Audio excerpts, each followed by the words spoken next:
How do you interpret life events? Are you a glass half empty kind of person? Or an eternal optimist? What lens are you looking at your life through? Your perspective has a huge impact on your life, and it may be defective.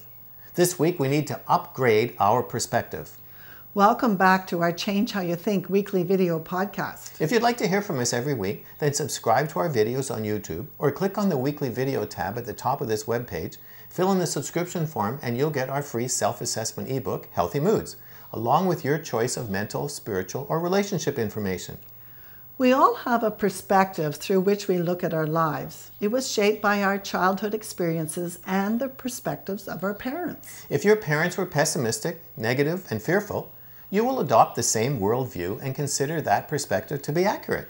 If you had many painful or traumatic experiences growing up, you may have concluded that bad things will always happen to you, and that creates a negative perspective on your life. Our perspective is created by our interpretation of events. The interpretation is based on how the event made us feel. But just because something feels true doesn't make it true. There are many examples in the Bible where what looked and felt true wasn't true at all. In 1 Kings chapter 19, Elijah was very discouraged. Many prophets had been killed by the evil king, and he concluded he was the only one left, and the situation looked hopeless. God had to change Elijah's perspective, or he would have been paralyzed by his hopelessness. So he told him there were 7,000 other prophets who were still alive. In other words, Elijah's perspective was wrong, and he needed to see things the way God did. That completely changed Elijah, and he was reactivated. In 2 Kings chapter 6, Elisha and his servant were surrounded by an enemy army sent to capture them. The servant was understandably terrified. His hopeless perspective was based on past experiences of what happens when a city is surrounded by an invader. Elisha wasn't upset at all. He had such a close relationship with God, it was easy for him to have God's perspective on the situation.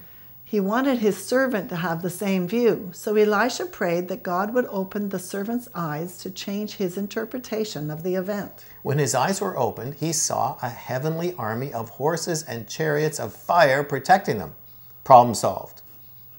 When Jesus died, the disciples scattered, thinking all was lost. They had no idea this was the beginning of the greatest adventure of their lives. So apparently, our perspective and interpretation can easily be wrong because we are judging by what we can see in the natural world. Never forget we exist in both the natural and spiritual realms at the same time. We need to keep both perspectives in mind when we are interpreting events. So the next time you feel confused or upset by circumstances, ask Jesus what he wants you to know about what's happening. His perspective is the most accurate one, and it will change how you feel.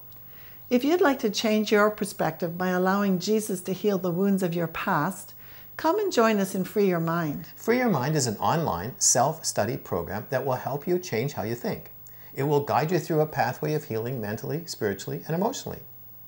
Through 15-minute videos, regular live group coaching calls, an online community forum, and 24-hour access to our entire video library, you can work at your own speed, anytime, from anywhere in the world, on any device, to begin the life-changing transformation you've been looking for. You can learn more about it using the links below this video. We'll talk to you next week, but this week, ask Jesus for his perspective and correct yours.